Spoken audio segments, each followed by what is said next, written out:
15-ші дәріс базарда туған ойлар, 61-ші 62-ші беттер. Шағын ғана жазба, шынымен де базарда туған жазба. Қысты күні анам екеуміз базарға барып, Алматыдағы Оптовка деген жер бар. Кейін басқа базарлармен салыстырып көрсек, шынымен де азық-түліктің жалпы бағасы ең арзан қала бойынша жерлердің бірі, қала орталығындағы.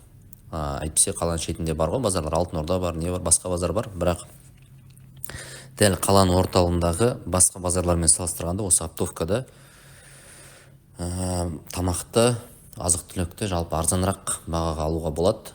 Біз енді сол жақта шамамен бір 18 жылдай өмір сүрдік, сол Оптовканың жанында. Сол үшін біз сол жақтан тамақ алатынбыз, сол жақтан азық-түлік алатынбыз дегендей.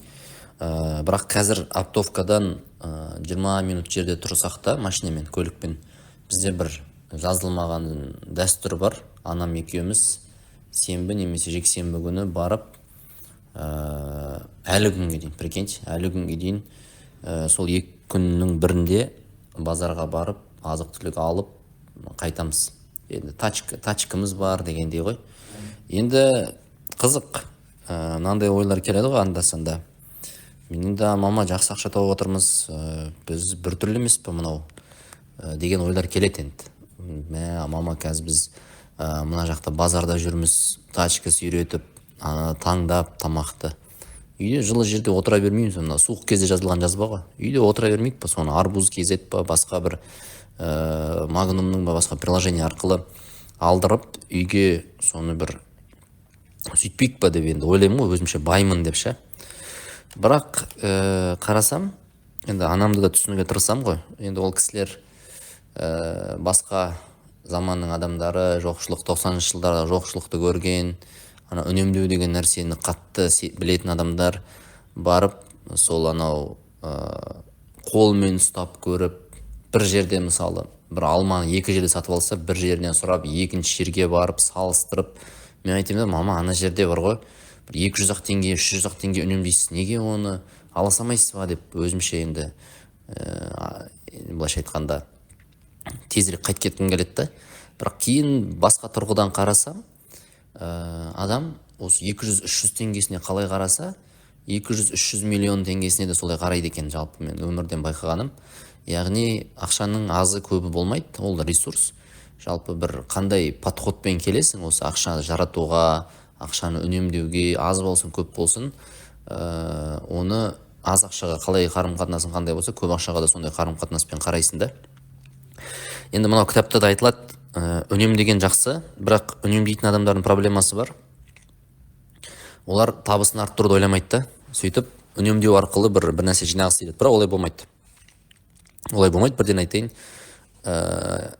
Үнемдеу сені байлыққа жеткізбейді, соны түсіну керек, бірақ үнемдеу қолында барды сақтап қалуға, ресурстарыңды дұрыс басқаруға қажет, бірден бір қабілет, байлығыңды ұстап қалуға қажет қасиет, қабілет десек те болады. Ал екінші бір адамдар бар, олар ақша тапқанды жақсы көреді, ақша табуды қатырады, соған фокус қояды, ақша табудың түрлі жолдарын біледі, бірақ олардың проблемасы, олар үнемдеуді білмейді. Сонымен қанша тапса да бәрін жаратып тастайды.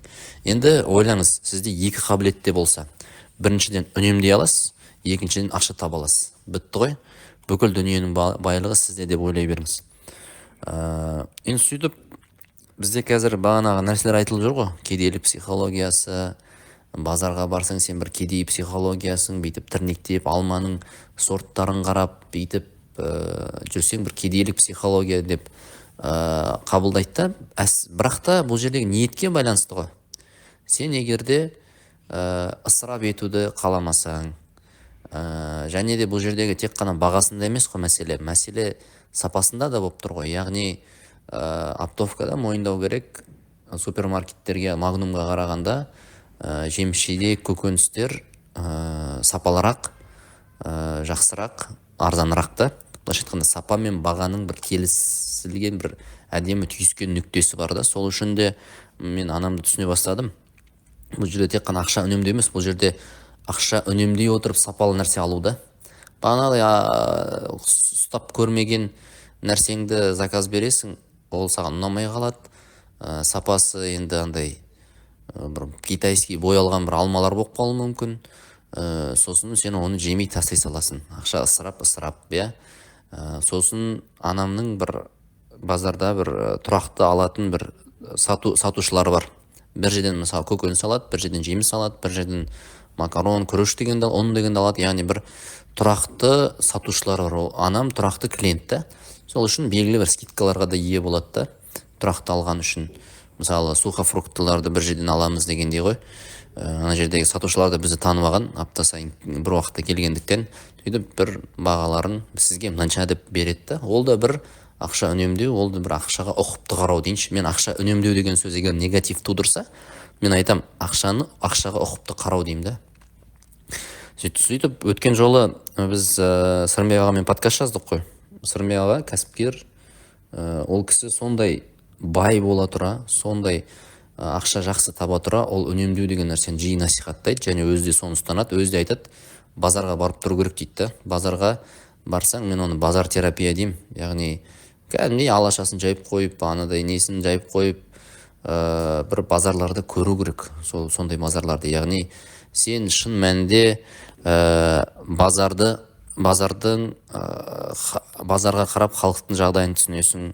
Шын сауда жасау сол базарда да, қаншама ғасыр өтсе де, қандай дамыған заман болса да, базар деген түсінік әлі де бар. Сол Сырымбек аға да базарға барып тұру керек дейді. Өзі де арасында барып тұрады. Сол базар арқылы ол сезінеді шынымен де, былайша айтқанда реальностьпен бетпе-бет келу дейді ғой. Біз кейде тым онлайн болып кетеміз, тым андай электронды бір ақшаға сеніп кетеміз, бағанағыдай Каспиімізге, басқамызға.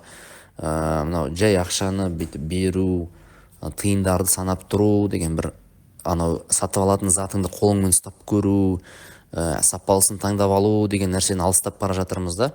Ол яғни өмірден де алыстап бара жатырмыз деген сөз. Өмірді сезінуден алыстап бара жатырмыз да. Сол үшін мен ойлаймын, мынау базарға барып тұру керек деп ойлаймын. Енді қанша тапсаң да базарға барып тұру керек. Өйткені базар ол нағыз сауданың отаны, нағыз сауданы, нағыз халықты сезінетін жер деп ойлаймын мен. Базарға қарап халықтың жағдайында бағалауға болады. Яғни мына жерде бұл кедейлік психологиясы емес. Бұл кедейлік психологиясы емес. Пайғамбарымыздың, оған Алланың игілігі мен сәлем болсын, ондай бір сөзін келтірген екен осы жазбада. Теңіздің жағасында тұрсаң да суды үнемдеп қолдан дейді. Теңіздің жағасында тұрсаң да суды үнемдеп қолдан. Яғни сен ақшам көп екен деп тасып кетпеуің керексің да. Ақшам көп деп оңды солды шашып, болды мен тек қана рестораннан тамақтанамын, мен тек қана осындай десең, сен шын мәнінде бар ғой. Мен ондай кезең болған менде. Тек қана сырттан тамақтанамын, рестораннан тамақтанамын деп. Сол кезде сен ана өмірдің дәмін сезінуден де қаласың да. Кеше мысалы анам айтты, мен мама не жасап беріңізші дедім. Қуырылған картоп. Балалық шақтың дәмі, біз жатақханада тұрғанбыз. Соған жететін тамақ жоқ негізі, соның кайфына жететін тамақ жоқ. Арзан, дәмді және де бір ләззат сыйлайды да.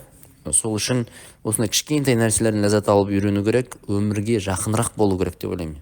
Өмірге жақынырақ болу керек, сол кезде табысты да болатын сияқтысың да, өмірге жақын болу керек. Қағаз ақша ұстап, базарға барып, таңдайтын қарбызыңды бір ұрып көріп,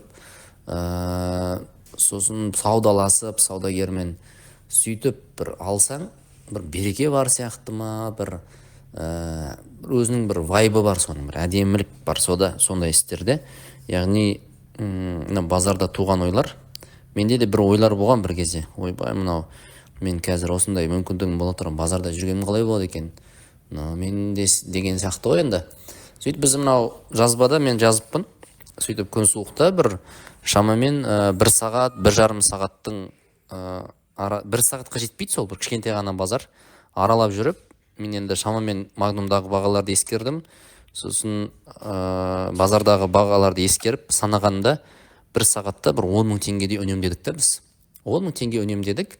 10 мың теңге егер де былай бағанағыдай бірінші қажеттіліктегі тамақтарды, продукттарды, макарон, күріш, анау-мынаулар сатып алған кезде 1 апта бойы тамақтандыруға жетеді екен, бір мұқтаж отбасыны ше. ойлаңызшы, сен енді магнум не оптовка не бір сағатта қатты жаурап қалмайсың деп ойлаймын. Бұл өмірді де сезіну керек деп ойлаймын, тым қатты нәзік болып кетпей. Сол базарда бір сағат енді жаураңқырап, жарайды, жылы киіміміз бар шүкір, жаураңқырап базарда зат таңдап бір 10 мың теңге үнемделеді екен да әшейін. Есесіне біз мақсат бұл жерде тек қана үнемдеу емес қой, біз сапалы таныстардан, былайша айтқанда, сәл скидкамен сапалы азық түлік алып жатырмыз. Негізгі жеңісіміз осы еді. Ал үнемделген 10 мың теңге, оның бәрі екінші жеңістер десек те болады. Сол бұл енді кішкентай базардан осындай философия жасап алуға болады. Сөйтіп 10 мың теңге үнемдеппіз да сол кезде. Енді сол ақшаны, біреу үшін 10 мың теңге үлкен ақша, біреу үшін үлкен ақша. Сол үшін сен қанша жерден тасып кетсең де, сол 10 мың теңгеге мұқтаж адамды да ойлап жүруің керек деп ойлаймын. Ал оны сен осындай базарға келген кезде түсінесің. Сол үшін мен айтар едім, қадірін білу керек аз ақшаның. Мен мынандай кісілерді білем,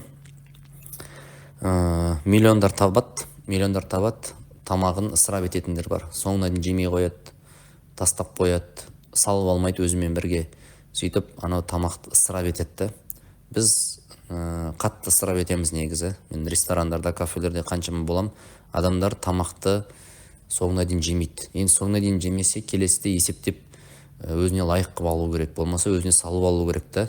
Ол ысырап қой. Ысырап деген өте жаман нәрсе. Алла ысырап етушілер жақсы көрмейді. Ән-Ғам сүресінің 141 аятында сондай бір аят бар екен.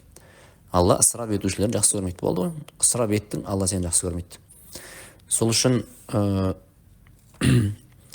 базарда туған ойлар осы. Базарда туған ойларды, тәпсірлеп туған ойларды қазір айтып отырмын енді. Бұл енді үнемдеу деген бөлімге жатады ғой. Жалпы үнемдеуді, жан-жақтан үнемдеу деген нәрсені насихаттап жатырмыз енді. Үнемдеу керек. Бұл кедейлік психология емес, базардан зат алу, сатып алу. Қазір студент болып жүріп алуың мүмкін базардан, мұқтаждықтан, арзан болғандықтан, бағанағыдай. Бірақ кейінде біз енді кейінде тасып кетсең де, кейінде жағдайың жақсы болса да, бір базардан алып тұруда бір ешқандай бір жамандық жоқ деп ойлаймын. Керісінше бір әдемі өмірді сезіну, бір ақшаның қадірін сезіну, түсіну, өмірге жақын болу, өмірмен бетпе-бет болу, осындай нәрселерді береді базар деген нәрсе. Мейлі қыс болсын, мейлі жаз болсын. Мен енді бағанада енді псевдо-психолог, псевдо-коучтарды тыңдап алып, Инстаграмнан сен ондай жерде жүрмеуің керексің, ол кедейлер анау-мынау деп Сырымбек айтпақшы, ауаны жеп жүре бермеңдер дейді. Сол үшін кішкене реалист болу керек. Мен өзім қазір бағанадай сондайлардың сөзіне еріп, бәлкім кішкене ойым өзгерген болуы мүмкін. Мен базарда жүрген ұят емес па, анау-мынау, неге мен базарда бір кедейлер сияқты жүрмін деген сияқты. Ол кедейлік олай өлшемейді ғой.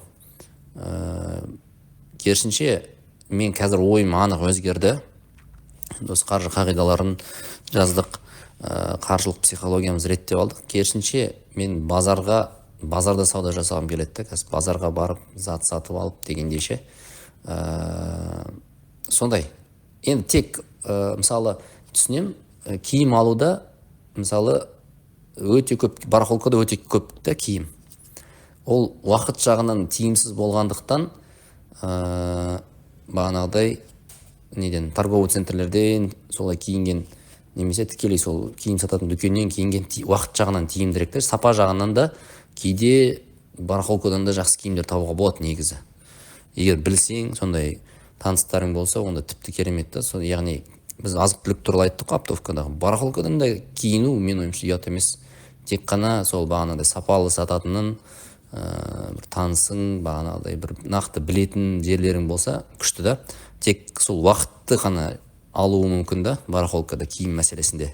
Өйткені аралабың керек, көруің керек, ол уақытты алады. Сол достар, базарда туған қысқа ғана жазба, бірақ та өзімше өстіп тапсырлай бастадық. Үнемдеуді түйіндеппін бүйтіп, үнемдеуді шектеу емес, инвестиция деп қабылдай бастағанда нағыз кайфтың не екенін сезесің дедім. Осы. Жақсы, достар, пайдасы тисін.